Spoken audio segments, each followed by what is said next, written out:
Ashimwe.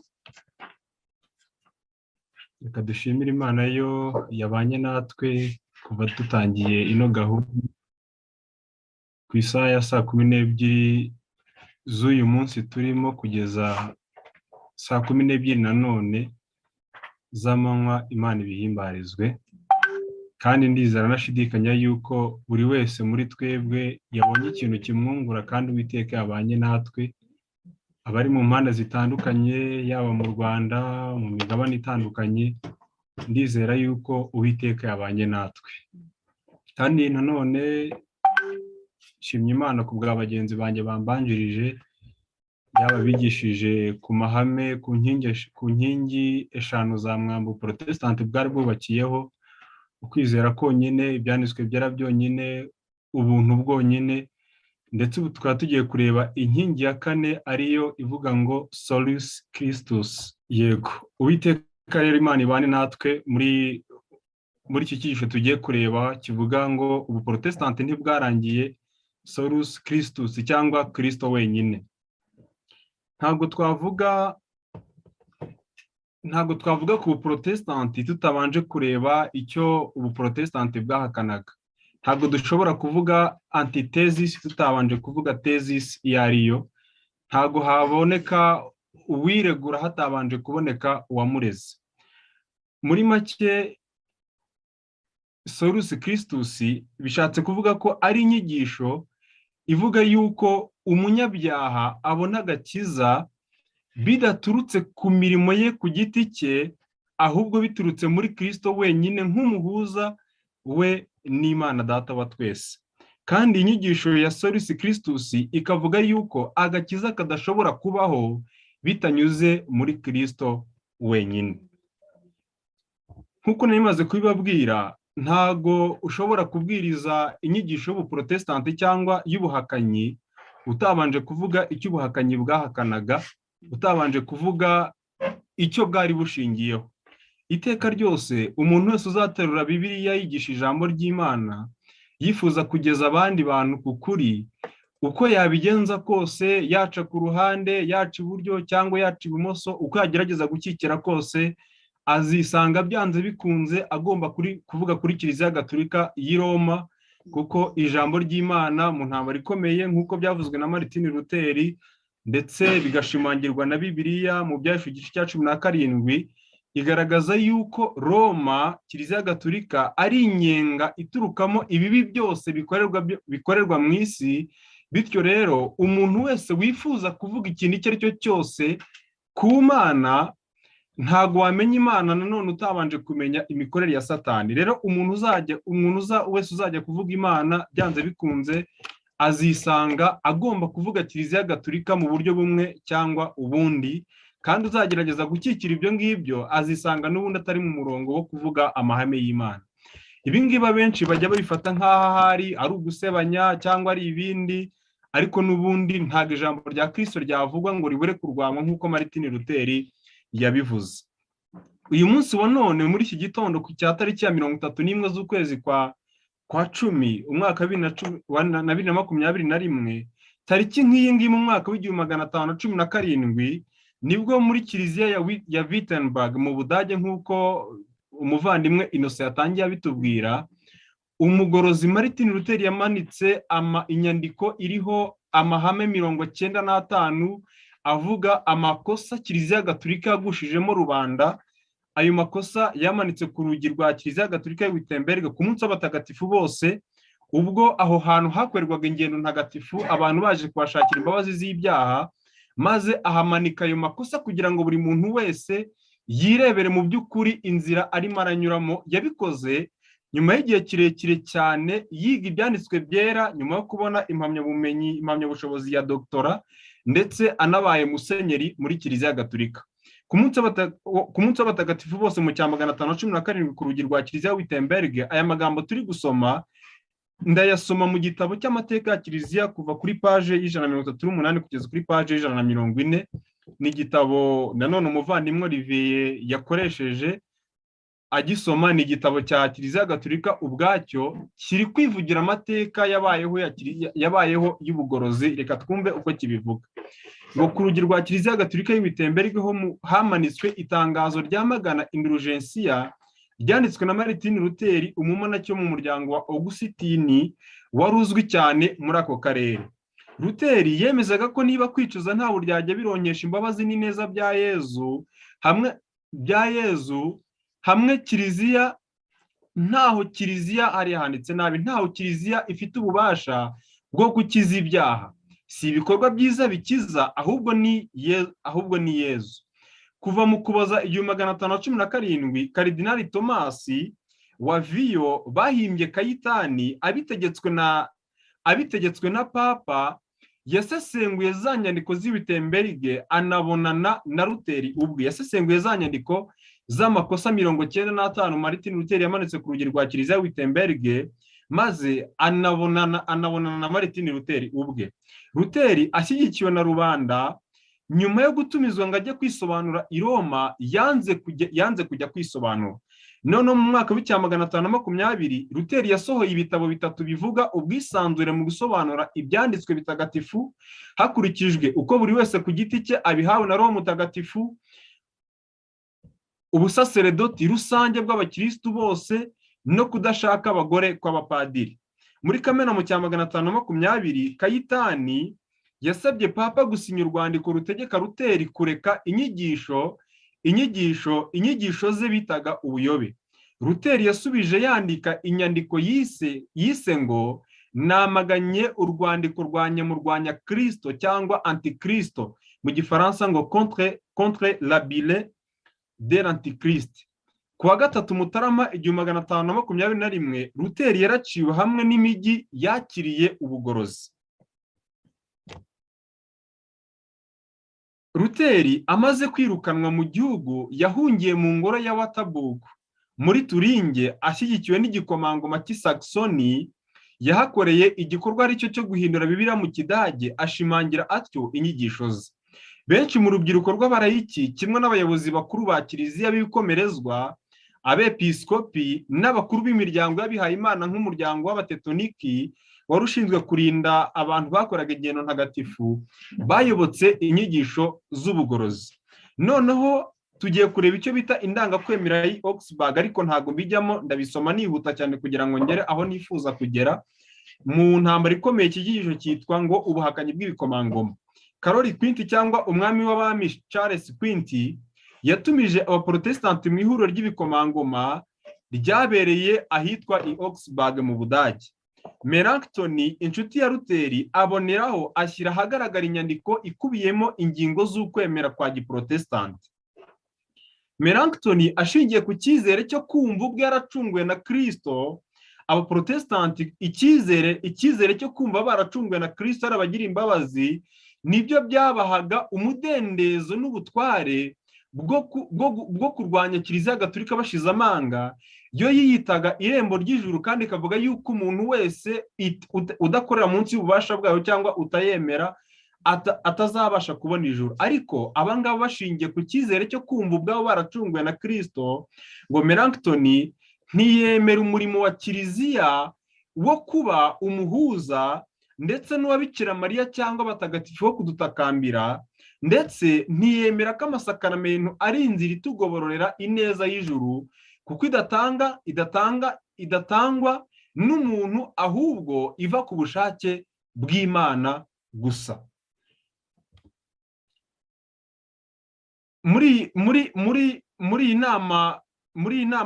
iyi nama ashyize ahagaragara amahame y'abaprotestanti, habaye ibintu bikomeye cyane. Muri kiriya gihe Kiliziya Gatolika yari iremerewe cyane, yari igerejwe cyane n'urugamba, ku buryo nk'uko abatubanjirije bagiye babivuga, nka Calvin ubwo yabwirizaga mu Busuwisi, icyo gihe wasangaga nka kiliziya runaka irihannye, umupadiri warihannye, noneho amakiliziya bakayamanuramo imisaraba, bakayamanuramo imitako, bakayamanuramo amashusho, noneho ibyari misa bakabihindura ibiterane by'amasengesho ndetse n'ifunguro ryera. Kiliziya Gatulika mu bihugu by'Uburayi ahanini bya Scandinavia yari itangiye kuba amateka ku buryo yatsindwaga babireba, ku buryo nk'Ubudage hari aho wageraga ugasanga Kiliziya Gatulika iranzwe ku rwego rwo hejuru, inyigisho za Luteri, ibitabo Luteri yandikaga barimo barabishakisha ngo babisome, babishakisha uruhindu, ndetse urubyiruko n'abandi bantu bose biyegura inyigisho z'ubuprotestanti. Noneho mu cya 545 kugeza mu cya 563, nyuma yo kwitegereza gutsindwa kwa Kiliziya Gatulika kurekure, hanyuma na nyuma yo kuvuka k'umuryango w'abajesuite washinzwe na Mutagatifu Ignatius of Loyola, nk'uko babitubwiye, wemejwe na Mutagatifu Paulo wa gatatu mu cya 534, yagenzuye intambara Kiliziya Gatulika irimo irarwana, asanga mu gukoresha akarengane Kiliziya Gatulika irimo iratsindirwa. Noneho bategura inama yabaye imyaka 18 yose yo kwiga ku Protestanti ndetse no kwiga kugira ngo Kiliziya Gatulika yongere yisuganye. Ni amagambo wasanga mu gitabo cy'amateka ya Kiliziya page y'145. Konsili ya Taranti ishimangira amahame y'ukwemera. Nyuma ya Kiliziya Gatulika yo gushyirwa ahagaragara, reka turebe noneho igisubizo Kiliziya Gatulika yafashe ku kwaduka k'ubuprotestanti ndetse no kukuba gugikwira kwabyo. Konsili ya Taranti cyangwa Concile de Trente yagize akamaro kanini cyane mu kwivugurura kwa Kiliziya Gatulika. Nyuma y'imyaka 9 y'imirimo ikomeye, Papa Paulo wa gatatu yashoboye gutangaza ihuriro rya mbere rya konsili hari kuwa 13 Ukuboza 1500.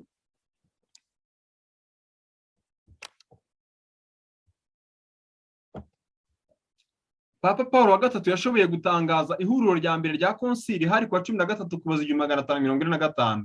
Uwo mupapa ariko yaje guhura n'inzitizi nyinshi kubera ihindagurika rya politike y'amahanga ahanini ryari rishingiye ku Protestanti, aho wasangaga ibihugu bitandukanye byaremeraga ubuprotestanti, maze na Kiliziya Gatulika ubutwara ifite muri ibyo bihugu bukagenda bugabanuka. Katedrali yitiriwe Mutagatifu Mariya ya Taranti yakomeje kuba icyicaro cya konsili kuva mu cya 545 kugeza mu cya 563, imyaka 18 yose. Nubwo imirimo y'inama yabaga itandukanyijwe rimwe na rimwe n'ibihe birebire, cyane cyane ku ngoma ya Papa Paulo wa kane wayoboye kuva mu cya 555 kugeza mu cya 559, ntibyayibujije kugera ku bintu bigaragara. Iyi konsili ya Taranti ntago byayibujije kugera ku bintu bigaragara yagezeho n'uyu munsi wa none bigikoreshwa. Igihe Papa Pio wa kane wayoboye kuva mu cya 559 kugeza mu cya 565 yasozaga imirimo ya konsili, ibibazo byinshi byari byaratewe n'ivugurura cyangwa ubugorozi byarizwe neza kandi bibonerwa ibisubizo bihamye. Reka turebe bimwe muri ibyo bisubizo bafashe. Ukaristiya kimwe n'amasakaramentu yandi ndetse na misa, imihango yerekeye iby'abatagatifu, pirigatori, byasobanuwe n'inyandiko z'amahame ya Kiliziya. Ndetse muri iyi nama, nyuma yo kubona yuko nta kintu bakora ngo bahagarike ugukwirakwira kwa Bibiliya, bafashe ibitabo byo mu rwego rwa kabiri bita livre deutérocanonique cyangwa livre d'apocrypha, babishyira mu migabane igize ibyanditswe, kuko ya mahame Bibiliya yaciragaho iteka yashoboraga kongera nanone kurengerwa binyuze muri ibyo bitabo 9 byari bishyizwe mu migabane igize Bibiliya. Ibyo bitabo murabizi birimo Abamakabe, ibitabo by'ubuhanga, ibitabo bya mwene Siraki, ndetse n'ibindi bitabo byose muzi byongewe muri Bibiliya ntagatifu bitari muri Bibiliya yera. Inama yanzuye ko Kiliziya, iyo nama y'Itrente yanzuye ko Kiliziya Gatulika ari ifite ubutoni bwo kugabura ingabire za Roho Mutagatifu, ngo niyo yonyine itanga ubusobanuro nyakuri bw'ibitabo bitagatifu. Konsili yemeje ku mugaragaro uruhare rw'umuntu mu gukizwa kwe kandi ihakana ko ukwemera konyine guhagije mu ikizwa rya muntu. Muri iyi konsili bemeje yuko umuntu we ku giti cye afite uruhare binyuze mu gutanga ikiru, binyuze mu kwibabaza abavandimwe bagiye batubwira. Kandi iyi konsili yongera guhakana nanone ibyo Luteri yari yarahakanye, yongera gushimangira ibyo Luteri yari yarahakanye, ihakana ko ukwizera konyine guhagije kugira ngo umuntu akizwe.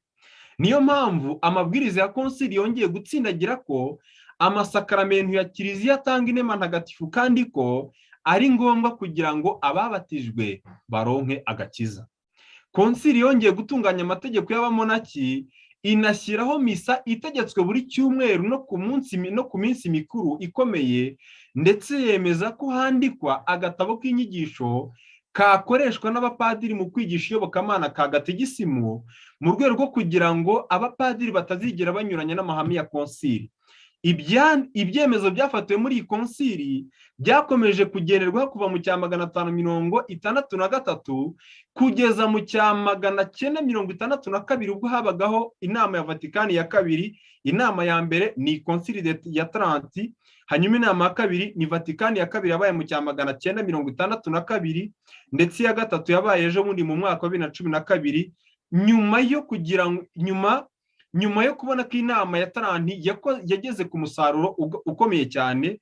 Ndetse muri Vatikani ya kabiri ntago abaprotestanti bari bakitwa abaprotestanti, kuko mu by'ukuri amahame y'abagize abaprotestanti Kiliziya Gatolika yaramaze kuyasenya. Ahubwo muri konsili ya kabiri ya Vatikani abaprotestanti biswe ngo ni abavandimwe bitandukanije, ni abavandimwe, ntago bakiri abahakanyi, ahubwo ni abavandimwe. Mu by'ukuri iyi nama yabayeho bamaze kubona yuko ubuprotestanti bwamaze kuranduka, ariko ntago ariko biri koko. Mu mwaka wa 593 Papa Gregoire hari ikintu yari yarakoze, ashyiraho inyigisho ya purigatori igamije kurehereza abantu kuba padiri, kuko bumvaga ko nyuma y'urupfu bashobora kuronka ijuru, ndetse bitanyuze kuri Kristo ubwe. Ibi wabisoma mu gitabo cyanditswe n'umwe mu bajesuite, n'umwe wari mu bajesuite bita Alberto Rivera, ndetse warahiye indahiro yabo y'ikirenga.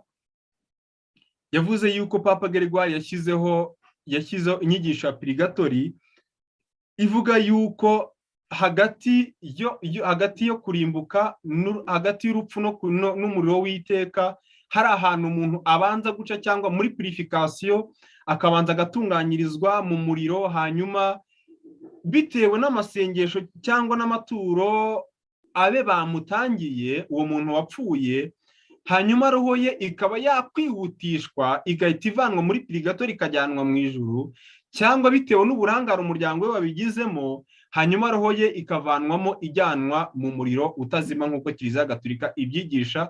Ariko purigatori nta hantu na hamwe yanditswe muri Bibiliya, keretse muri bya bitabo 9 bita livre de ibitabo byo mu rwego rwa kabiri bya apokrifa, ariko nta hantu hamwe purigatori igaragara. Bavuga yuko Kiliziya ari ibasha gusobanura ayo mayobera, ndetse ikaba yanashyiraho n'ibindi bintu Bibiliya itavuga, kuko yabanjirije Bibiliya atari yabanjirije Kiliziya, kandi ko Kiliziya ari igomba gusobanura Bibiliya atari igomba gusobanura Kiliziya nk'uko babyizera. Bibiliya yo yigisha ko Yesu yatambwe rimwe gusa kandi rihagije iteka ryose, nk'uko biboneka mu gitabo cy'Abaheburayo igice cya 9 umurongo wa 27 kugeza ku murongo wa 28. Handitswe amagambo avuga ngo, kandi nk'uko abantu bagenewe gupfa rimwe, hanyuma yaho hakaza urubanza, niko na Kristo amaze gutambwa rimwe gusa, rimwe ngo yishyireho ibyaha bya benshi. Nanone mu Baheburayo igice cya 10 umurongo wa 12 kugeza ku murongo wa 14 haranditswe ngo, ariko wa wundi amaze gutamba igitambo kimwe cy'iteka cy'ibyaha, yicara iburyo bw'Imana, ahera ubwo arindira igihe abanzi be bazashyirirwa munsi y'ibirenge bye, kuko abezwa batunganishije rwose igitambo kimwe kugeza iteka ryose. Nk'uko bigaragara, igitambo cya Yesu Kristo ku musaraba i Karuvari cyatambwe rimwe gusa rizima, kandi kikaba gihagije gukiza abantu guhera kuri Abeli wapfuye bwa mbere kugeza ku wundi muntu uzaheruka abandi mu isi. Ariko Kiliziya Gatolika yo ntago ari uko nguko ibyigisha kugeza n'uyu munsi wa none. Ntago ari ibintu buhakanyi ntago ari ibintu Protestante bwahakanye ngo noneho bikemuke Kiliziya Gatolika yihane, ahubwo uyu munsi wa none iracyemeza yuko idashobora kuyoba cyangwa ngo iyobywe kuko ishingiye ku ntumwa. Ndetse hari n'ihame rivuga ngo infallibility of the Pope, cyangwa rivuga ngo ukwibeshya kwa Papa yatangaza amahame, rivuga yuko Papa niyo yavuga ijambo akibeshya akavuga ikosa, ubwo iryo kosa riba ribaye iritagatifu cyangwa riba ribaye rizima, ahubwo abantu basigara bibaza ubwo niba wenda n'urugero yanavuga ko uri umuhungu uri umukobwa, ubwo nyine waba ubaye umukobwa, ahubwo abantu bagasigara bakora ubushakashatsi bwo kwibaza ni gute uri umuhungu kandi Papa avuze yuko uri umukobwa. Kiliziya Gatolika rero yigisha ko igitambo cyo ku musaraba i Karuvari kidahagije, kandi ko umupadiri afite ububasha nk'ubw'Imana bwo guhindura umugati na divayi neza neza bigahinduka umubiri n'amaraso bya Yesu mu cyiswe transubstantiation, maze akabigaburira abantu nka Yesu ubwe. Kiliziya Gatolika iyo itanga Ukaristiya, ndetse twebwe tuyita wenda iyo twagiye gusenga tuvuga yuko turi mu materaniro, ariko Kiliziya Gatolika ntago ari amateraniro, ahubwo ni igitambo cya misa cyangwa igitambo cy'Ukaristiya. Kandi umuntu uriye Ukaristiya ngo biba bimeze nk'uriye inyama neza neza ya Yesu Kristo, nk'ufashe inyama y'umubiri akayiruma. Ibi wabisoma mu gitabo bita Double Cross kuri page yacu ya 25. Uyu mugabo bita Alberto Rivera ni umwe mu bagabo barahiye indahiro z'ikirenga za Kiliziya z'abajesuite, hanyuma nyuma yaje kugirirwa amahirwe binyuze muri Bibiliya yasomye, ndetse no mu kugenda abona ibintu bitandukanye by'amayobera muri Kiliziya Gatolika, maze ibyo bintu bigenda bimukora ku mutima, maze arahinduka aza kwihana. Alberto Rivera ubwo yahaga ubuhamya inshuti ze ku bintu yanyuzemo muri Kiliziya Gatolika, baramubajije ngo Alberto, what is mass all about? Mbese misa igendereye iki cyangwa misa ni iki? Alberto arabasubiza ati, that was a beautiful invention. It was cooked up by the Bishop of Rome in 368 after Christ. Aravuga ngo icyo ni ikinyoma cyahimbwe kandi cyashyizwe mu mwaka wa 368 nyuma ya Kristo. Ngo during the session of Council of Trent, a new word was created to explain the mass. It was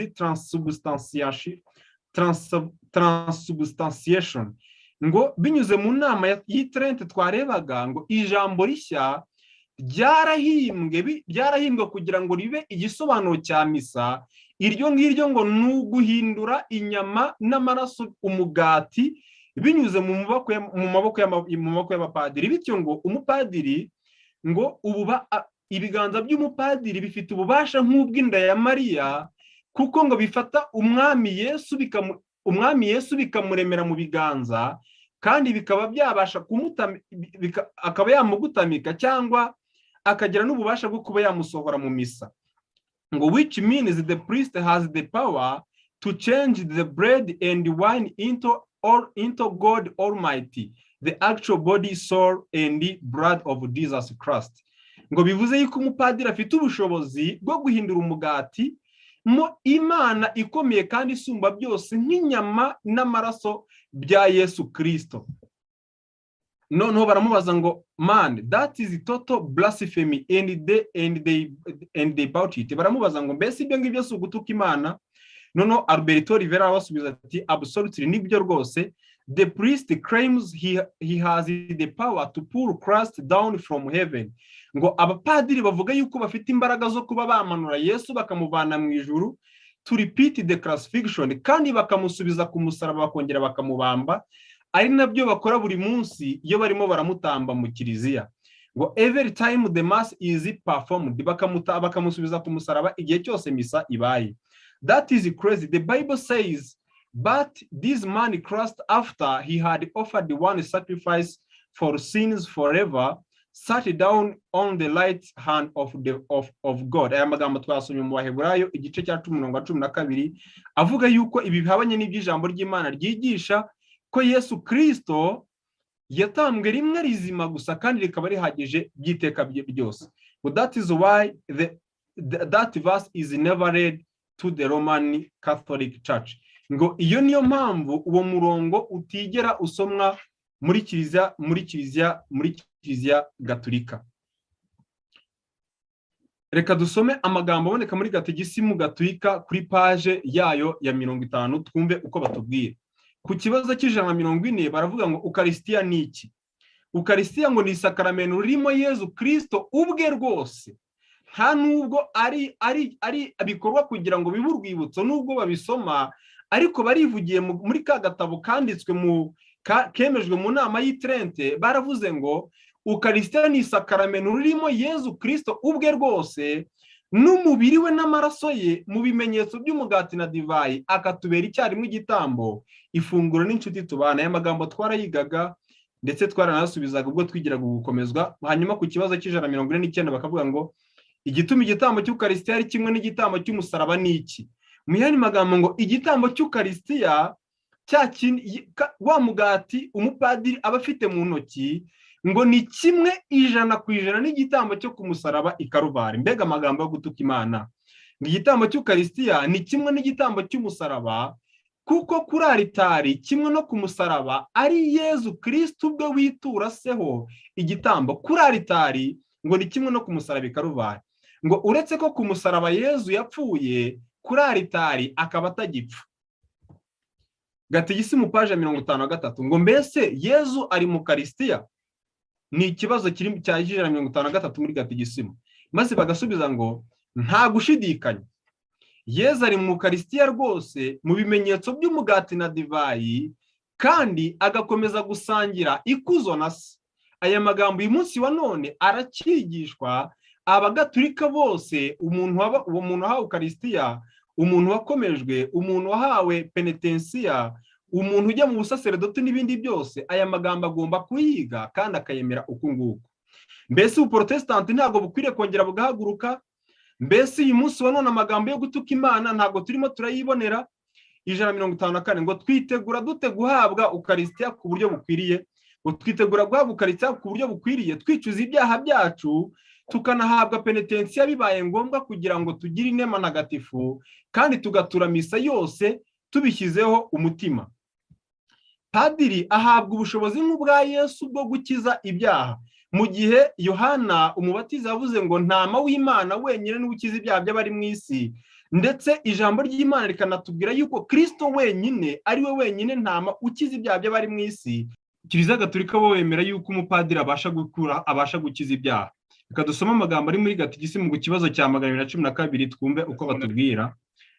Ngo kugira ngo tubone imbabazi z'ibyaha byacu mu isakaramento rya penetensiya, tugomba gukora iki? Isakaramento rya penetensiya naryo ngira ngo wenda batarizi, ni isakaramento umuntu ahabwa mbere yo gufata irya Ukaristiya, hanyuma akajya imbere ya padiri akamubwira ibyaha yakoze, hanyuma padiri nawe akamubabarira ibyo byaha nk'uko tugiye kubibona. Ngo kugira ngo tubone imbabazi z'ibyaha byacu mu isakaramento rya penetensiya, tugomba kubyicuza koko, kubyirega nta buryarya, kwigira inama yo kutazabisubira no kubitangira iciro. None ngo hari amagambo atubwira ngo isengesho rivugwa n'umusaseredoti igihe atanga imbabazi z'Imana. Umusaseredoti igihe atanga imbabazi z'Imana, ubwo si iyo Mana ni iyi? Reka twumve iryo sengesho. Aravuga ngo umusaseredoti aravuga ngo Imana Data Nyirimpuhwe ibigirishije urupfu n'izuka by'umwana wayo, yiyujuje n'isi, yohereza Roho Mutagatifu gukiza ibyaha, nawe nikugirire imbabazi, iguhe amahoro ibikoresheje umurimo mutagatifu wa Kiliziya. Nanjye rero padiri, mu izina ry'Imana Data na Mwana na Roho Mutagatifu, ngukijije ibyaha byawe. Umurimo wagombye gukorwa na Yesu Kristo ukabukozwe na padiri akijije ibyaha by'abantu. Nkuko tubibona none mu gitabo cy'urukurikirane rw'abapapa ku mupapa 224, muri icyo gitabo ariwe Papa Piyo wa kane, wavukiye i Milano agatorwa ku itariki ya 6 z'ukwa mbere 1560, agatanga ku ya 9 z'ukwa 12 1565, ngo niwe wongeye gutumiza konsili y'Itaranti, twanamubonye haruguru, aranayisoza. Yagize uruhare mu gutuma intara ya Piemo zisubizwa Emmanuel Filiberti, bityo Savoie ijya ku butaka bw'Ubutaliyani. Hari ikintu gikomeye nanone uyu mupapa yakoze, ngo yababariye abanyabyaha bose. Mbese uyu ni muntu ki ubasha kubabarira umunyabyaha?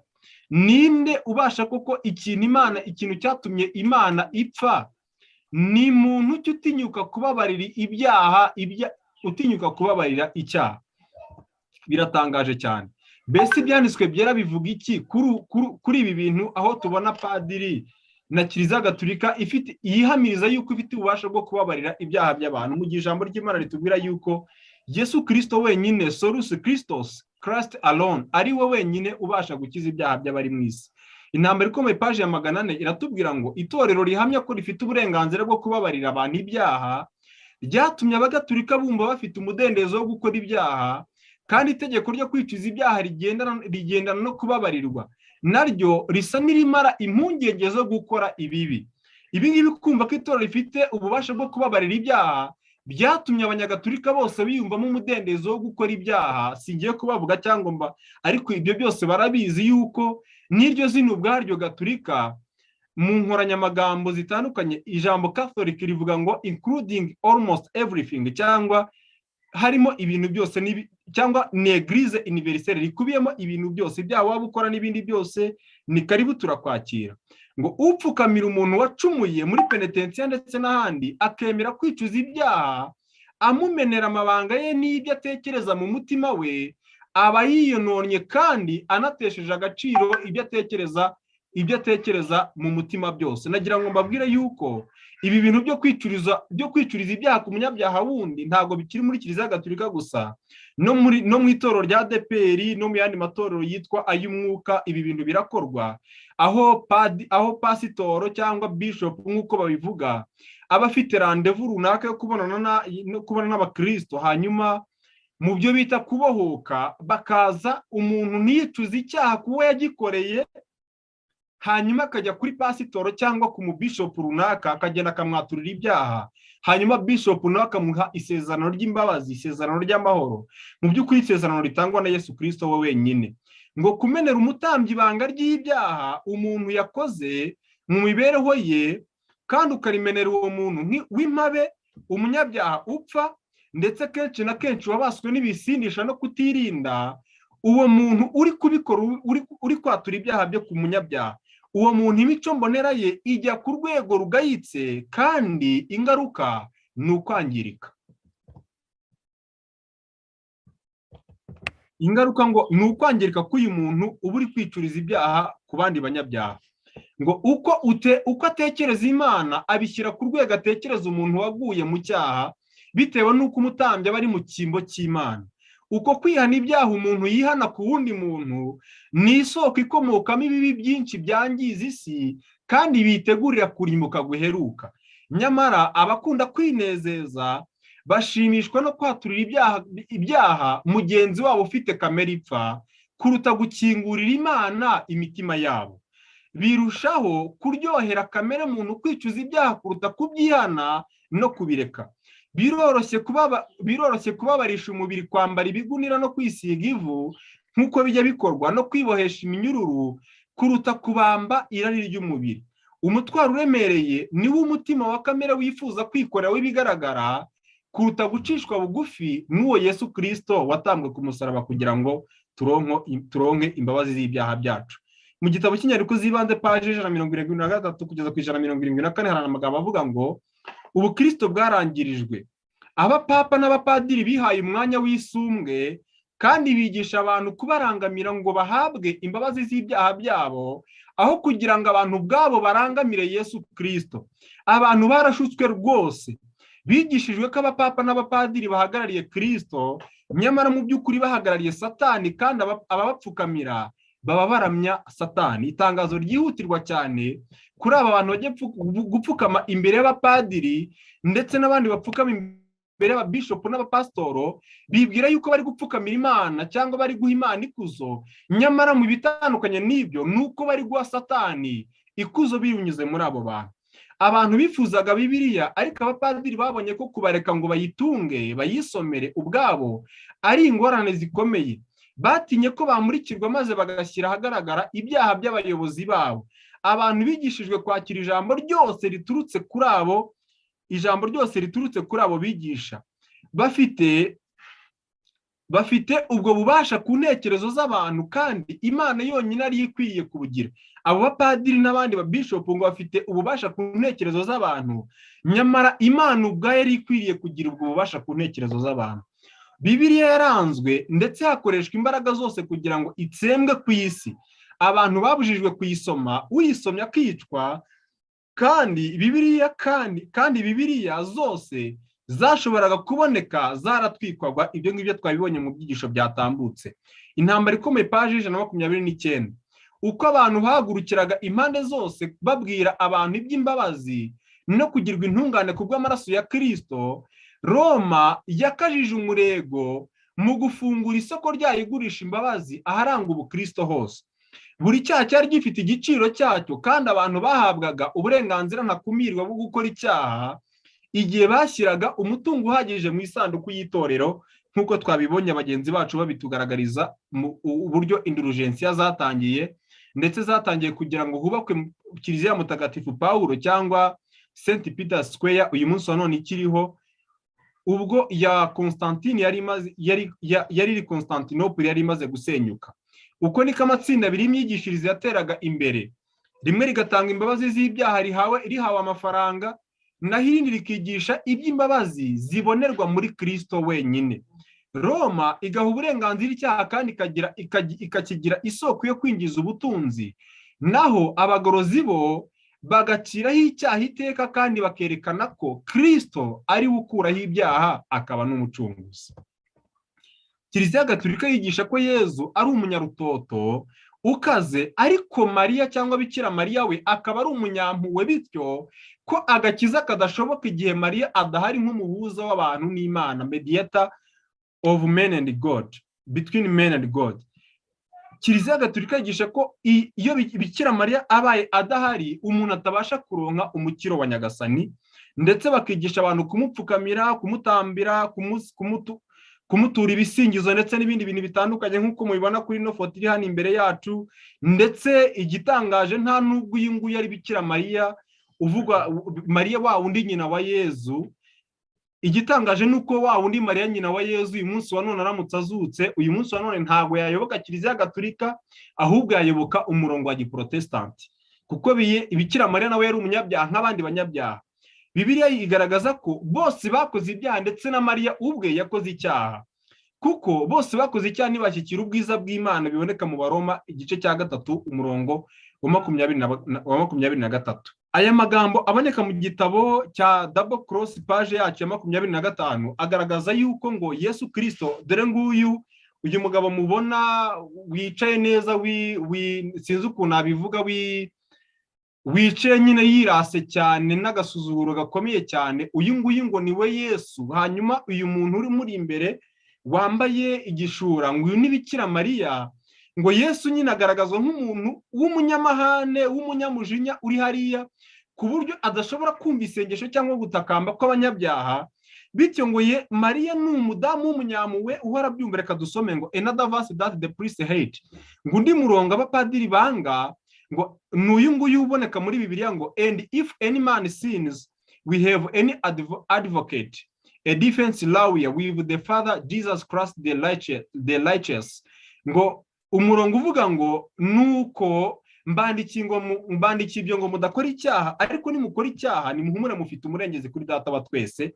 Ngo aya magambo Kiliziya Gatolika iyanga urunuka, kuko itifuza ko Yesu aba umurengezi kuri Data wa twese. Ngo speaking of lawyer, the Roman Catholic institution conned the followers into believing this, and it is pure Baal worship. The following is not found in the Bible. The Roman Catholic institution says, Kiliziya Gatolika iravuga ngo Jesus is up in heaven as a judge. Yesu ari hejuru mu ijuru nk'umucamanza, without mercy, utagira impuhwe namba, no one is allowed to plead their case with him. Ngo kandi nta numwe wemerewe kujyana ikibazo cye cyangwa kujyana kumusaba ngo amuhongerere. Ngo so Mary is sitting up there in front of him as a suffering mother full of compassion and understanding. Hanyuma ngo Mariya agafatwa nk'umugore uri imbere ya Yesu wuzuye impuhwe n'urukundo kandi uhora wicishije bugufi kugira ngo yakire ibibazo byacu abitugereza kuri uwo mucamanza w'intavumera ari we Yesu Kristo, nkuko Kiliziya Gatolika ibyivugira. Ngo begging her son to forgive and have pity on those Roman Catholics who faithfully pray to her and believe she is the co-savior and co-redeemer.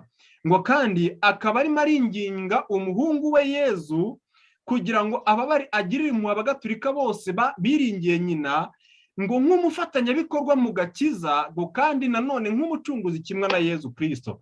Ngo claiming she shed her blood at the same time Jesus did when he was crucified because of her pain and suffering for mankind. Ngo kandi bakavuga yuko Bikira Mariya nawe yamennye amaraso Karuvari, ngo binyuze mu gahinda yagize, mu bubabare yagize. Ngira ngo aya magambo mujya munayumva ngo kubw'ububabare bwe bukabije ngo tugirire impuhwe kandi uzigirire n'isi yose. Aya magambo murayumva avuga yuko na Bikira Mariya nawe yamennye amaraso kubw'abanyabyaha.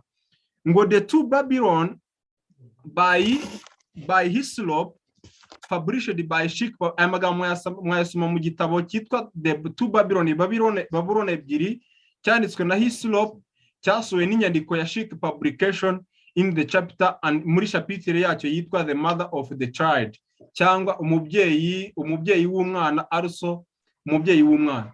Noneho abari barimo barabaza uyu Alberto Rivera avugaga ibi ngibi, baravuze ngo then Mary is the ticket to heaven after they go to purgatory. Hanyuma ngo noneho ubwo Bikira Mariya yaba ari itike y'Abagatolika nyuma y'uko bajya muri purgatory. Yego, ntago bashobora kubabarirwa.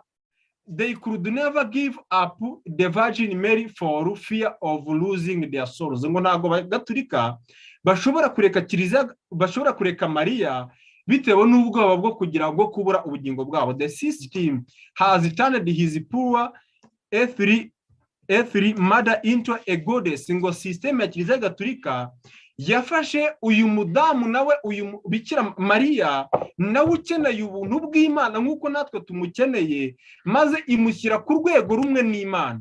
Mary was a sinner just like every other human being. Mariya yari umunyabyaha kimwe n'abandi banyabyaha bose. Only Jesus was born without a sin. Yesu wenyine wavutse udafite icyaha. There is no one righteous, no. Baratubwira, badusubiramo ya magambo avuga yuko twese twakoze ibyaha ntitwashyikira ubwiza bw'Imana. Nga I love the Virgin Mary. Ngo uyu mugabo avuga yuko yakundaga Bikira Mariya cyane n'umutima we, ngo ku buryo yashoboraga kwica, nanjye niko nari imeze, yashoboraga kwica ku bwa Bikira Mariya, kandi I would have gladly given my life for. Ngo kandi yashoboraga no gutanga ubugingo bwe ku bwa Mariya, ngo kugeza ubwo yabonye ikintu giteye ubwoba muri Bibiliya cyamukomerekeje cyane, to my foundation, cyamukomerekeje cyane aricyo, ntago nkomeje, ariko aricyo cya kindi gihe Yesu yabwiraga amagambo Mariya igihe Mariya yazaga kumureba hamwe n'abavandimwe be, agatuma babishwa ati genda ubwire Yesu uko tumushaka, maze Yesu akamubwira ngo mama ninde, abavandimwe banjye ninde? Mama ni umuntu wese wumva ijambo ryanjye akarikurikiza. Ndetse n'igihe Mariya yabwiraga abantu mu bukwe bw'Ikana ngo ibyo babwira Yesu byose abikurikize, maze Yesu akamubwira ngo duhuriye he? Ngo uyu muntu yakomerekejwe n'aya magambo yuko Yesu yabwiye nyina umugore kimwe n'abandi bagore bose. Ngo Kiliziya Gatolika yigisha kandi ko Mariya atasamanywe icyaha. Ntago ari ugusamana icyaha bya Yesu, kuko ibyo ni ibintu twese twemera, ahubwo ngo nawe yavutse sinlessly, yavutse nk'umuntu utarasamanywe icyaha. Ngo ibyo kandi bimuha ikuzo nk'irya Yesu ubwe no gukora umurimo nk'uwa Yesu. Soma Gatigisimu ku kibazo cya 47, aho bavuga ngo igituma Bikira Mariya yuzuye inema ni iki? Igituma Bikira Mariya yuzuye ubutungane ni iki? ngo Bikira Mariya yuzuye inema kuko atasamanywe icyaha. Mu yandi magambo, na nyina wa Mariya bavuga yuko yamubyaye nk'uko Yezu nawe yavutse, ngo akaba nta n'icyaha bwite yigeze akora, ngo kandi Mariya nta n'icyaha bwite yigeze akora, kandi Imana yakomeje kumusenderezamo ubugingo bwayo. Nyamara basoma inyandiko tubona yuko Mariya nawe iteka atanezezwaga n'imibereho kwicisha bugufi Yesu Kristo yabaga yanyuragamo, kandi yahoraga iteka amuhatira kumvira abafarisayo kugira ngo azimike ingoma ye. Kandi tubona yuko na Mariya yagize uburangazi bigatuma Yesu Kristo yisigarira i Yerusalemu. Ariko ngo Mariya nta cyaha yigeze akora, ibyo bikamushyira ku rwego rumwe na Yesu Kristo ubwe. Ndetse bavuga n'isengesho rya ndakuramutsa Mariya wuje inema uhorana n'Imana, aho yabuje abagore, ibyo byose murabizi. Hanyuma ku kibazo cy'115 baravuga ngo twunga ubumwe dute n'abatagatifu bo mu ijuru. Iyi nayo ni indi kese yuko abantu baronka agakiza babanje gutakambirwa n'abatagatifu cyangwa abantu bapfuye. Mu gihe ijambo ry'Imana mu gitabo cy'umubwiriza igice cya 9 n'umurongo wa 5 bavuga yuko umuntu wese wapfuye nta kinabazi, nta mugambi, ntaki, ahubwo aba yapfuye nk'uko bivuga yuko yapfuye. Ngo twunga ubumwe n'abatagatifu bo mu ijuru tubisunga mu masengesho yacu, nabo bakadusabira ku Mana. Abantu bapfuye ngo batukabisunga bakadusabira ku Mana. Ibi ngibi ntabwo byakorwaga mu gihe cy'ubugorozi bwa kera, n'uyu munsi wa none inyigisho iracyariho kandi yabaye gikwira. Ngo Bikira Mariya afite umwanya ki mu muryango w'Imana? Ni ikibazo. Ngo mu muryango w'Imana Bikira Mariya ni uwa mbere mu bacunguwe, ni nyina wa Yezu, akaba n'umubyeyi wa Kiliziya. Ngo ni nyina wa Yezu akaba n'umubyeyi w'itorero. Ngo igituma twubaha Bikira Mariya kuruta abamarayika n'abatagatifu bose ni iki? None mwumve n'ibindi. Ngo Bikira Mariya agomba kubahwa kurenza abamarayika ndetse n'abatagatifu bose. Nyamara mwibuka amagambo Yesu yabwiye intumwa za Yohana ndetse n'intumwa ze yuko mu babyawe n'abagore bose nta muntu n'umwe wigeze kuruta Yohana. Bivuze ngo na Mariya ubwe nyina wa Yezu ari munsi ya Yohana. Kandi nanone abamarayika, ijambo ry'Imana rigaragaza muri Zaburi riravuga ngo umuntu ni iki ko wenze kumugira nk'umumarayika uburaho gatoya. Bigaragaza yuko umuntu ari munsi y'abamarayika. Nyamara Kiliziya Gatolika ikizera yuko Mariya we afite icyubahiro giharanije rwose kurenza abamarayika bo mu ijuru. Igituma twubaha Bikira Mariya kuruta abamarayika n'abatagatifu bose ni iki? Twubaha Bikira Mariya kuruta abamarayika n'abatagatifu bose kuko abarusha ubutungane n'icyubahiro. Ni nyina wa Yezu, umwana w'Imana, akaba n'umubyeyi wacu. Ngo Mariya arusha ubutungane abamarayika batigeze bakora icyaha. Mu byumve, hakozwe ibishoboka byose mu guhimba ikinyoma cy'uko Mariya yaba yaragiye mu ijuru ngo impamvu zo kumusenga zose zumvikane, maze abantu bagira amahoro yo kwiyambaza Mariya. Reka tubire mu gitabo cy'uruhererekane rw'abapapa ku mupapa 74 witwa Mutagatifu Maritini wa mbere, wavukiye i Todi, agatorwa ku itariki ya 5 z'ukwa karindwi muri 649, agatanga ku ya 16 z'ukwa 9 muri 655, aho bavuga ko yahowe Imana. Ngo yaciye abepiskopi b'Iburasirazuba bari bashyigikiwe n'umwami w'abami. Yarabanje arafungwa, hanyuma akirirwa ishyanga, agwa mu kirwa cya Sherise. Ku ngoma ye nibwo umunsi mukuru wa Bikira Mariya wo ku ya 25 watangiye gutagatifuzwa. Uyu munsi wa none umunsi mukuru wa Bikira Mariya wijyanwa mu bya Bikira Mariya cyangwa Somusiyo nk'uko babivuga, wizihizwa tariki ya 15 z'ukwezi kwa 8, ariko wabanje kwizihizwa kuri tariki ya 25 z'ukwezi kwa 3 bikozwe na Papa Maritini wa mbere. Hanyuma Mutagatifu Nikora wa mbere cyangwa Nikora mukuru, nawe wavukiye Roma, agatorwa ku ya 24 z'ukwa 4 muri 858, agatanga ku ya 13 z'ukwa 11 muri 867. Nubwo yabanje gushyamirana n'umwami w'abami Ludoviko wa kabiri, baje kwiyunga barwanya abitwa abasarazi. Yarwanye ku burenganzira bwa Kiliziya uwitwa Posiyusi yashakaga kuyambura. None uyu mupapa niwe washyize umunsi mukuru w'ijyanwa mu ijuru rya Bikira Mariya ku itariki ya 15 z'ukwezi kwa 8.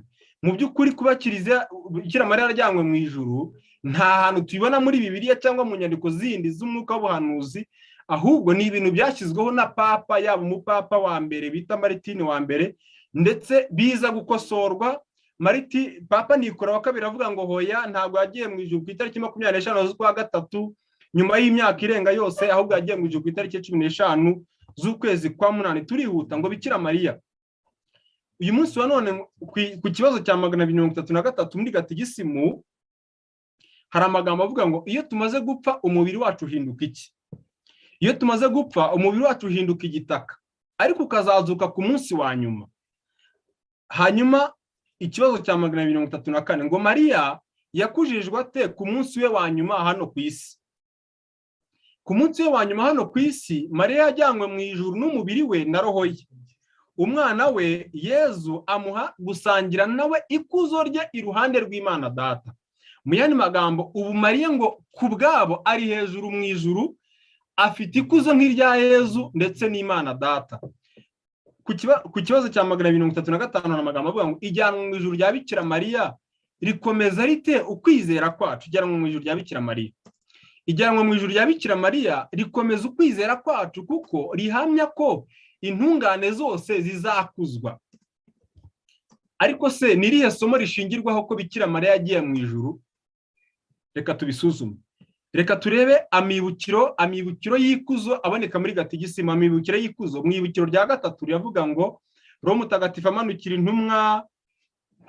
intumwa, hanyuma bagahita bavuga ngo mubikira uhunzwe ikuzo, dusabire Roho Mutagatifu akongeza imitima yacu urukundo rw'Imana, kandi ahe urwo rukundo gusakara ku bavandimwe bacu bose muri Yezu Kristo umwami wacu. Hanyuma iyibukiro rya kane rivuga ngo Bikira Mariya ajyanwa mu ijuru. Bikira Mariya ajyanwa mu ijuru. Reka turebe bakuye he yuko Bikira Mariya ajyanwa mu ijuru? Byagenze bite? Iri somo barikuye he ko Bikira Mariya ajyanwa mu ijuru? Baravuga ngo ikimenyetso kigaragara mu ijuru, umugore wambaye ikuzo n'ukwezi munsi y'ibirenge bye. Ndetse izi ndirimbo zirarimbwa muri Kiliziya Gatolika nk'ibisingizo bya Bikira Mariya. Iri somo riboneka mu Byahishuwe igice cya 12 umurongo wa mbere. Hanyuma bagahita bamutura igisingizo ngo mubikira wakijijwe wererejwe mu ijuru mu mwijima, wererejwe mu ijuru mu mwijima hano ku isi, ujye utubera inyenyeri tuyobora muri Kristo, ikazana tubonesha ikuzo rye. Iyibukiro rya gatanu ngo Bikira Mariya yimakazwa, ku mutwe we hari ikamba ry'inyenyeri 12. Nanone muri rya somo ryo mu Byahishuwe 12 nanone umurongo wa mbere, aho batubwira umugore n'ikiyoka wari utamirijwe ikamba ry'inyenyeri 12 ku mutwe we, munsi y'ibirenge bye yambaye ukwezi. Hanyuma iri somo Kiliziya Gatolika ryishingiraho yuko Bikira Mariya yagiye mu ijuru, ndetse binatuma bamwiyambaza bakanamushyiraho umunsi, ndetse tunabona konja abantu bose witwa ijyanwa mu ijuru rya Bikira Mariya ariwo witwa Assomption. Mbese Bibiliya Ntagatifu ubwayo ibivugaho iki? Bibiliya Ntagatifu ubwayo ivuga iki kujyanwa mu ijuru rya Bikira Mariya? Ni iki bihamiriza? Ngiyi ndimo ndayisoma. Aya magambo niho nayakuye nanone muri rya somo batanze ryo mu Byahishuwe 12. Niturisoma muri Bibiliya Ntagatifu, dore ngiyi ababasha kubona Bibiliya Ntagatifu baze kureba iri somo ryo mu Byahishuwe igice cya 12 tubwiye yuko Bikira Mariya yajyanywe mu ijuru, maze wumva ukuntu bo ubwabo babyihamiriza. Hasi mu mugereka mu mibukiro batubwiye ko iri somo rigaragaza kuri ya mugore ari Bikira Mariya kandi yagiye mu ijuru. Ariko mu mugereka baratubwira ngo uyu mugore uvugwa hano ni mugore ki? Ngo abakristo bakunda kugereranya Bikira Mariya n'umugore uvuga mu gitabo cy'Ibyahishuwe. Ariko umugore bavuga hano ni umuryango w'Imana cyangwa itorero ry'Imana. Bibiliya ikunda kugereranya n'umugore ukundwa n'umugabo we ari we shusho y'Imana. Ngo ibi twibutsa nyina wa Yezu, ariko ubundi siwe uvugwa hano. Barabyivugiye muri Bibiliya Ntagatifu yuko rya somo bavuze ko Bikira Mariya yagiriweho mu ijuru ngo ribibutsa nyina wa Yezu, ariko ubundi ntago ari we uvugwa muri iri somo. Bigaragaza yuko ibi byose bishingiye ku kinyoma. Abantu babigenzure maze barebe koko niba bakwiriye gukomeza guhera mu rungabangabo, bakwiriye gukomeza gukurikira umuntu uzabajyana mu irimbukiro, aho gukurikira Yesu Kristo we ntama w'Imana ukiza ibyaha by'abari mu isi. Yesu yaravuze ati ni nzira n'ukuri n'ubugingo, ntawe ujya kwa data ntamujyanye. Iri somo mwaribona mu butumwa bwiza uko bwanditswe na Yohana igice cya 14, ntago nabashije kurikiraho, ngo Kiliziya Gatolika iti nubwo Yesu avuga ko ariwe ntama, ariwe nzira n'ukuri n'ubugingo, ntawe ujya kwa data atamujyanye, Kiliziya Gatolika iravuga iti oya, Mariya niwe nzira n'ukuri. Ntago Yesu ariwe nzira n'ukuri, ahubwo Mariya niwe nzira n'ukuri. Reka tubirebe muri Gatigisimu, baravuga ngo ku masengesho no ku bisingizo, iyi page nayo ndaza kuyireba nyishyireho, baravuga ngo nuko jambo yigira umuntu abana natwe, ndakuramutsa Mariya, mubyeyi mutagatifu w'Imana, urajya udusabira, mubyeyi mutagatifu w'Imana. Mu yandi magambo se, niba uyu muntu ari Imana, ari umubyeyi w'Imana, ubwo ari we n'Imana, ari Imana n'uwo yabyaye, ari uwabyaye Imana n'Imana, ubwo umukuru ninde? Bishatse kuvuga yuko Bikira Mariya ari mu rwego rwo hejuru cyane kurenza Imana ubwayo, ngo tubone guhabwa ibyo Yezu Kristo yadusezeraniye. Reka dusubize amaso inyuma turebe mu mwaka w'559 ubwo hashyirwagaho urukiko mbere yaho ruhana abahakanyi, rwayoborwaga n'umuryango w'abadominikani washinzwe na Mutagatifu Dominiko wa Guzman ku itariki ya 21 z'ukwezi kwa 5 mu 559. Ubwo abantu ntawo gusoma Bibiliya byari byemewe, nta nubwo gukora amateraniro byari byemewe, kandi nk'uko uyu munsi wa none bigiye kongera bikaba, urukiko rugiye kongera rugashinga rugakora akazi karwo, ndetse rwaranatangiye uyu munsi wa none. N'ibi bintu by'amateraniro ntago yemewe imbana nkubona nk'uko mubizi, cyangwa amateraniro yo mu ngo ntiyemewe, nubwo hari impamvu mu by'ukuri atemewe. Ariko nanone na mbere yaho yuko tubona indwara n'amateraniro nanone ntago yari yemewe, ngira ngo ibyo ngibyo mwari mubizi. Kuri iyi tariki rero, Bible believing Christian were worshiping the Lord in home. Abizera Kristo bari barimo barasengera baramiriza Yesu mu rugo rwabo. Hanyuma biza gutangwamo raporo mu rukiko ruhana abahakanyi rwitwa Inquisition, kandi ibi ngibi ngo byafatwa nk'icyaha gikomeye cyane kandi cyagombaga guhanishwa urupfu. Maze abangaba murimo murababona bahise baza baravuga bati stop, muhagarare, the name of the holy, in the name of the holy office, muhagarare mu izina ry'urukiko rwera rutagatifu. Grab the heretics, muhambira abahakanyi, they are worshiping the devil, ngo barimo bararamya abadayimoni. It is witches meeting, ngo ni iteraniro ry'abapfumu. The lady, no muri iri teraniro hari harimo umugore witwa Dona Isabella. Umwe muri aba bantu arababwira ati please release her, mumurekure ndabinginze. She is a countess, she is a cousin of King Philip. Numwishywa w'umwami Filipo. Maze aba bantu baravuga bati when they are heretics, they are no countesses or princes or king. Iyo abantu ari abahakanyi ntibitwa ibikomangoma, ntibitwa abamikazi, umuhakanyi n'abari umuhakanyi. Heretic is a heretic. Have mercy, uyu muntu arakomeza aratakamba ngo mugirire impuhwe, she is in labor, she is having a baby, ngo mumugirire impuhwe, aratwite, ngo afite umwana. Maze baramusubiza ngo God will not protect a child of a heretic because it will be a heretic too.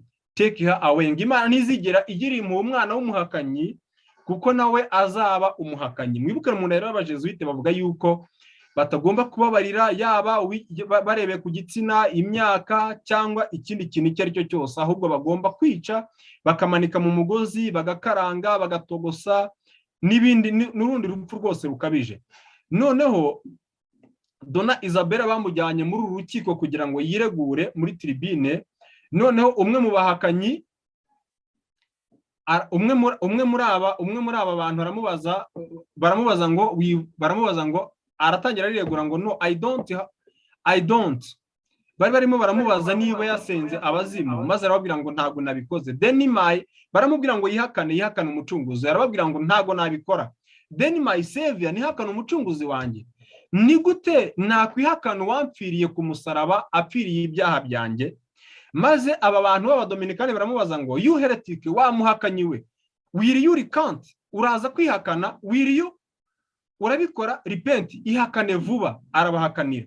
Maze arababwira ngo how can I deny the one who gave me life? Ni gute nakwihakana uwampaye ubugingo?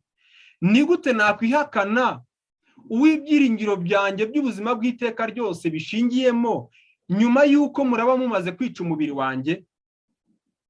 maze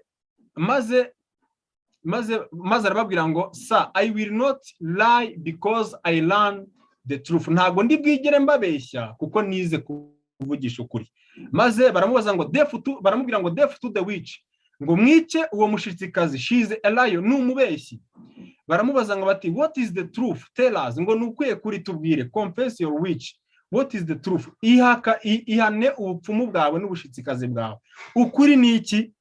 Mwibuka amagambo nababwiye yuko Yesu yavuze ko ari we nzira n'ukuri n'ubugingo, kandi ntaho ujya kwa data atamujyanye. Ariko abangaba bo mwumve icyo bavuga. Maze Dona Isabella arababwira ngo you want to know the truth, murashaka kumenya ukuri? Ndasenga kugira ngo Imana ishobora byose, I pray to God that you might know him, ndasenga kugira ngo mumumenye, because he is the truth, kuko uwo nguwo ari ukuri. Maze baramubwira ngo Dona Isabella, who is he, uwo uvuga ko ari ukuri ninde? Maze arababwira ngo Christ, Yesu Kristo, my savior, umucunguzi wanjye. Jesus said, Yesu yaravuze ngo I am the way, the truth and the life, no man cometh unto the Father but by me. Ninjye nzira n'ukuri n'ubugingo, nta muntu ujya kwa data ntamujyanye. Biboneka mu butumwa bw'Yesu bwanditswe no hano igice cya 14 umurongo wa 6. Maze mu bimenyetso by'abamasoni mubona hano bahita mubwira ngo stop heretic, rekeraho ubuhakanyi. The Virgin Mary said that, ngo Bikira Mariya niwe wavuze yuko ari we nzira n'ukuri n'ubugingo, kandi ntawe ujya kwa data atamujyanye. Ngo that's not Jesus, ngo niba avuze ibyo ngibyo ntago ari Yesu wabivuze. She is the way, Bikira Mariya niwe nzira, not Jesus. Yesu ntago ari we nzira. Put her to death, mumushyane ku mbago z'urupfu. Put her on the rack, mumushyire ku mbago z'urupfu. Murimo murabona ifoto ye hirya uko bamwishe, yaratwite, baramwishe mu buryo bubabaje cyane. Bamushyize igitambaro kiriho ibintu bihanda mu gifu, bashyiraho igitonyanga. Wenda muzabireba, abazajya basubiza iki cyigisho ikinyuma babihagarike barebe ukuntu hano Dona Isabella bamwishe. Hanyuma nyuma y'ibi byose bamutwikana n'umwana we atwite mu nda, apfa azize ukwizera kwe, bahamya yuko Bikira Mariya ariyo nzira n'ukuri n'ubugingo, atari Yesu nzira n'ukuri n'ubugingo.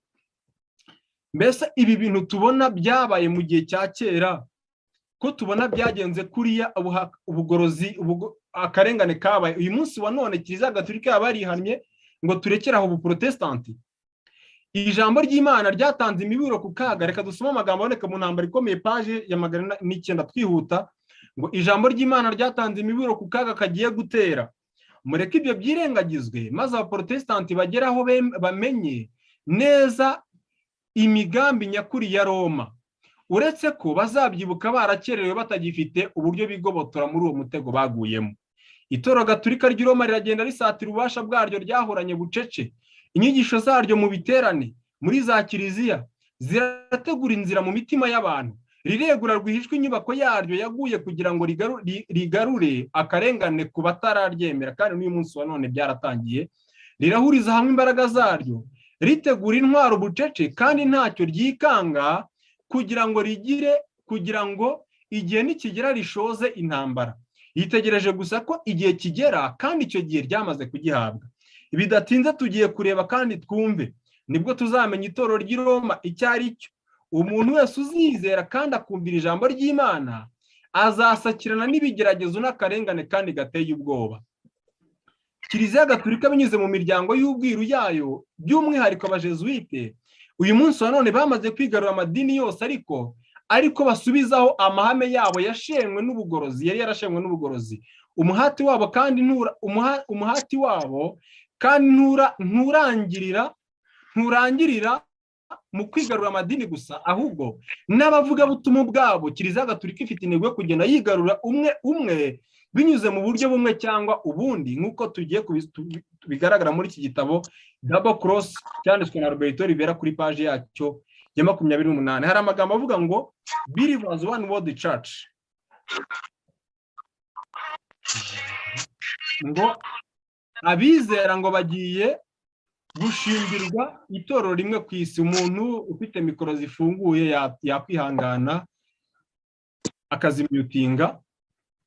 Baravuze ngo muri amatorero bamaze kwigarurira, baravuze ngo abaprotestanti b'uburyo bwose, abaorthodoxi uburyo bwose, abamuslims, ababrahimini, ababudiste, abamorumo, occult churches, amatorero y'ubwiru, eastern religions, amatorero yo mu burasirazuba, amatorero y'umwuka, Jehovah Witness, abahamya ba Yehova, science of mind, amatorero ashingiye kuri science, abajudaism, abayahudi ndetse n'ayandi. Ngo we have successfully infiltrated all of these organizations.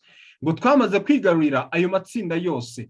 Ngo thanks to our undercover agents, we have quite removed into Christian TV and publishing, and have been accepted as the teachers, pastors, and evangelists. We are pushing only love and unity to pull us all together. This is our revival. Ngo hashimwe abamaneko bacu batagaragara yuko twamaze kwinjira za televiziyo, ibigo bisohora inyandiko by'ayo madini yose, ngo kandi bamaze kutwemera nk'abigisha, ndetse uyu munsi wa none turimo turagenda twigisha urukundo gusa ndetse n'ubumwe, kandi ubwo nibwo bubyutse bugomba kubaho mu isi yose, urukundo ndetse n'ubumwe. None ngo abatizera non-believers bagomba kubashingira icyo bita one world government. Ibi kandi bigomba gukorwa mu cyo bita new world order.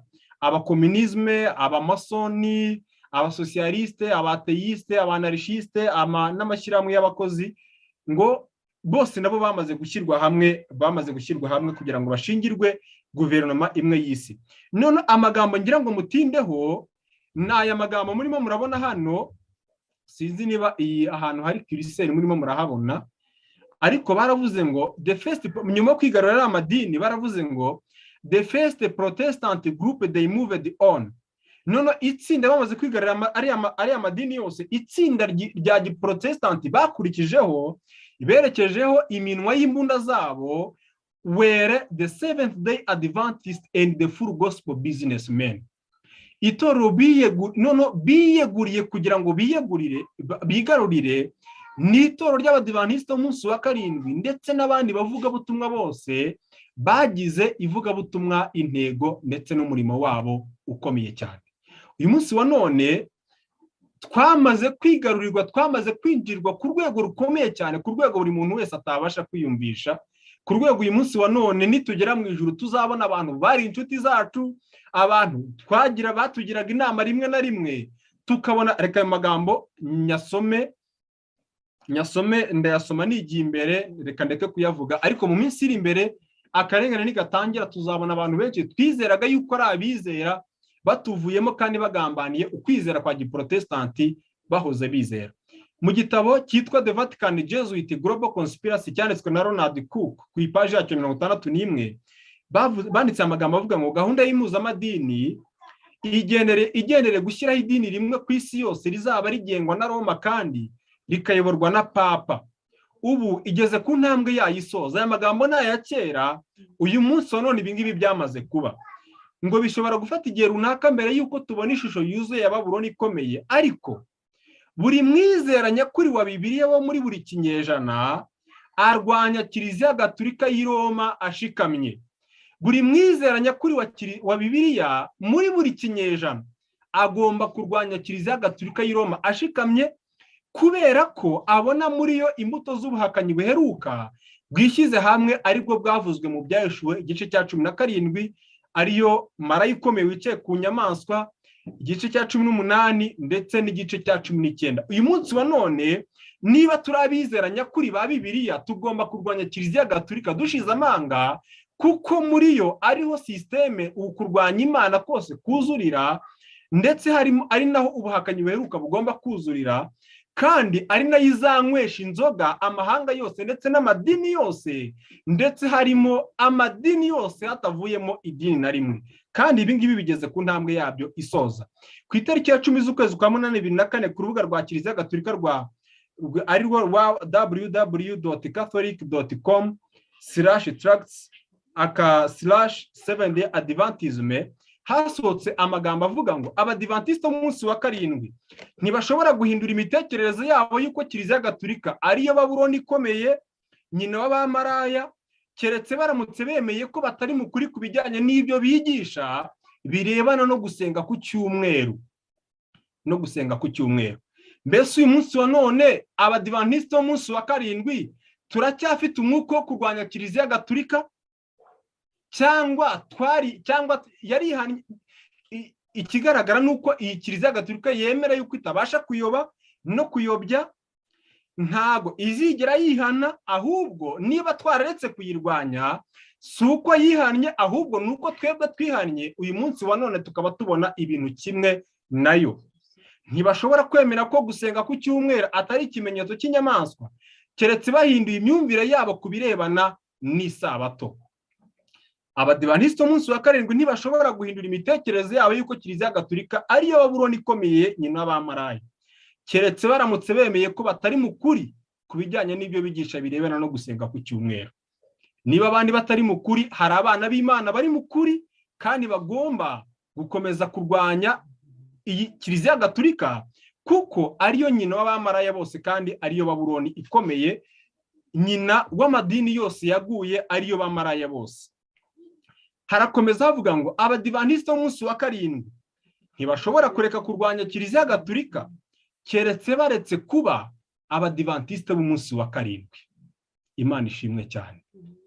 Ntidushobora kureka kurwanya kiliziya gatulika keretse turetse kuba abadivantisite b'umunsi wa karindwi.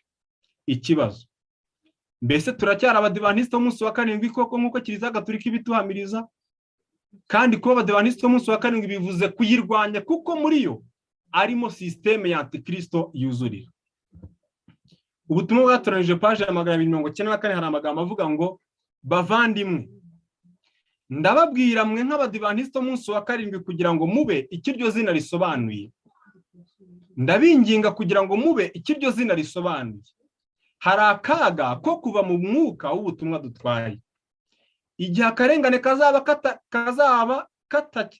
igihe akarengane katari kariho, muri twe hinjiye abantu bamwe basa n'abatunganye kandi n'ubukristo bwabo ntibushidikanyweho. Mu minsi yashize twabatizaga abantu bageze mu 100 ibyumweru 2 byonyine, kandi abenshi twabatizaga banakomeje kubatizwa na mbere yaho ubukristo bwabo rwose ntabwo bwashidikanyagaho, nta muntu wabushidikanyagaho, ndetse n'ababatizaga bamwe muri bo.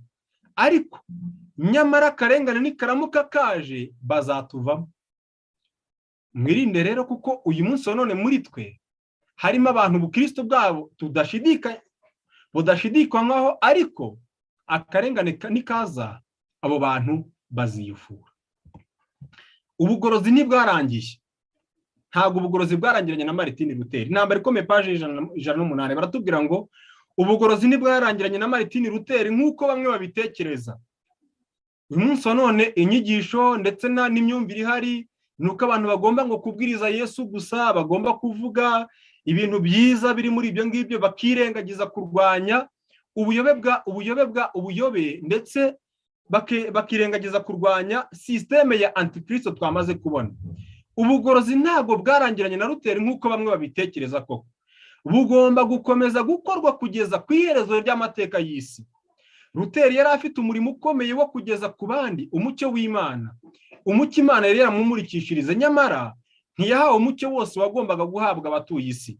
Kuva icyo gihe kugeza ubu, umucyo mushya wakomeje kujya umurika ku byanditswe byera, kandi ukuri gushya gukomeza kujya guhishurwa. Uyu munsi wa none dufite ubutumwa bw'abamarayika batatu, aribwo bwahawe itorero ry'abadivantisite b'umunsi wa karindwi, kandi ubwo butumwa bukaba butagomba kuvanwaho ibitekerezo. Ubutumwa bwa Mariko wa gatatu buteye ubwoba, niyo mpamvu na benshi bahitamo kwicecekera, bahitamo kubona ibintu mu murongo umwe n'uw'isi bibonamo, atari uko bayoboye ukuri, atari uko bayoboye igikwiriye icyo ari cyo, ahubwo ari uko bananiwe guhagarara muri ubwo butumwa, kandi bananiwe kwirengera ingaruka bizabageraho.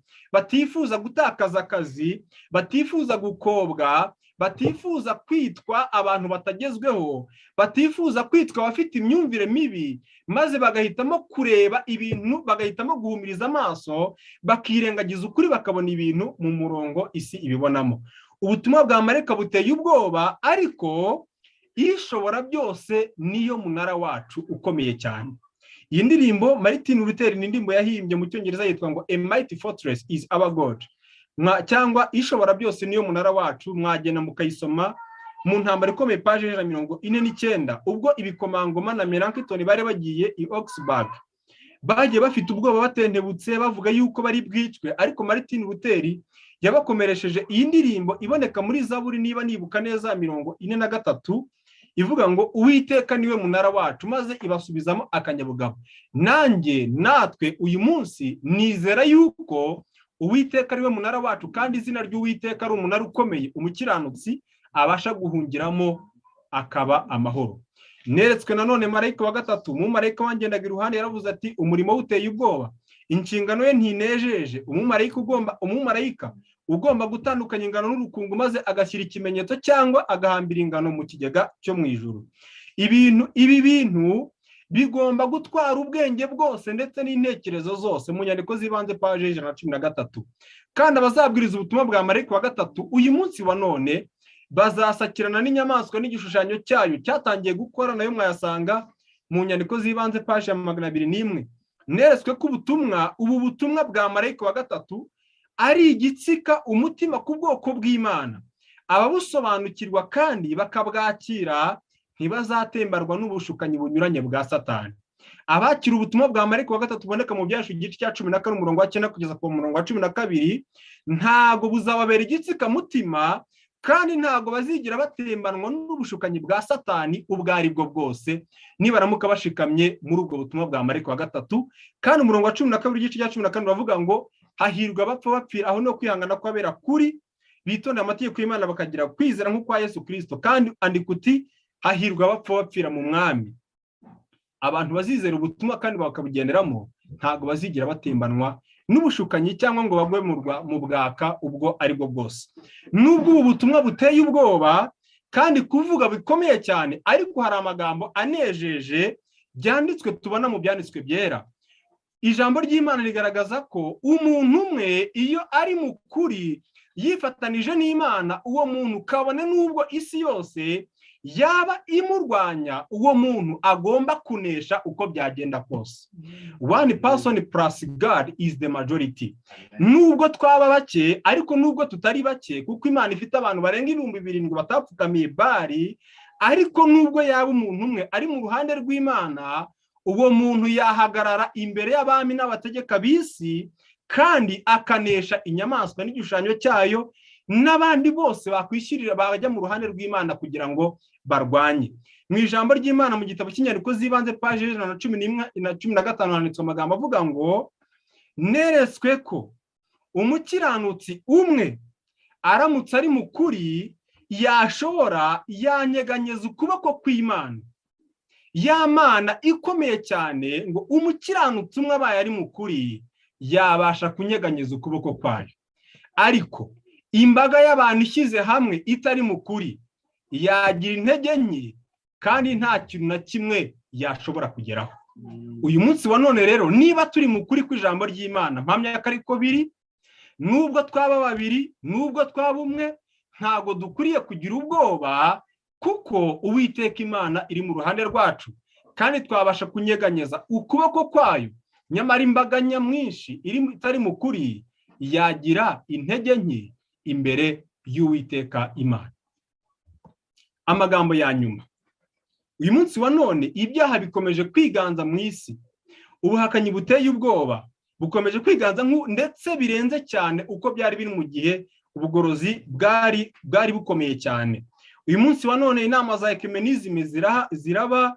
Uyu munsi wa none itorero ryifatanya n'izi nama rimwe na rimwe, rikifatanya n'abantu mu migambi idakwiriye, ibyaha bikomeye cyane, kwica amategeko y'Imana, ubutinganyi, imyambarire idahwitse, ibyaha bikomeye cyane byo gusahisha birakomeye cyane, biriho uyu munsi wa none nk'uko kurenza uko byari biriho mu gihe cya kera. Rero ukuri gukomeye nk'uko kwahishuriwe mu mibereho ya Yosefu ni amagambo aboneka mu gitabo cy'uburezi page 58 kugeza kuri page 59 dusoza. Hari amagambo avuga ngo ukuri gukomeye nk'uko kwahishuriwe mu mibereho ya Yosefu na Daniyeli, Imana irashaka kugwishurira mu rubyiruko n'abana bo muri iki gihe turimo uyu munsi wa none, twebwe Imana yifuza kutugeza ku mibereho irenze kure cyane ya Yosefu muri Egiputa ndetse na Daniyeli i Babuloni.